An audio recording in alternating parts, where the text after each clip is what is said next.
جو مانگتا جائے گا، جس طرح دعائیں طلب کرتا جائے گا، قادر مطلق اس کی دعاؤں کو شرف قبولیت بخشتا جائے گا، کیونکہ یہ ماہ مبارک ہے، برکتیں لے کر کے آیا ہے۔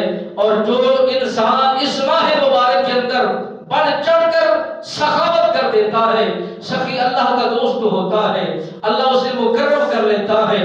جو بخیل ہے وہ اللہ کا دوست نہیں، نبی رحمت کا دوست نہیں، نبیوں کے یاروں کا دوست نہیں۔ سخی وہ ہے جو اپنی سخاوت کا اظہار کرتا ہے، جس طرح اپنے خیر کے لیے مشروبات کا اہتمام کرتا ہے اور فقراء کے لیے، مساکین کے لیے، اپنے عزیز و اقربا کے لیے، اپنے رشتہ داروں کے لیے اپنی سخاوت کو کھول دیتا ہے، اپنے رشتہ داروں میں بڑھ چڑھ کر حصہ ڈالتا ہے، کبھی بھی اس کا مال کم نہیں ہوتا بلکہ اس کے مال کے اندر اضافہ کر دیا جاتا ہے۔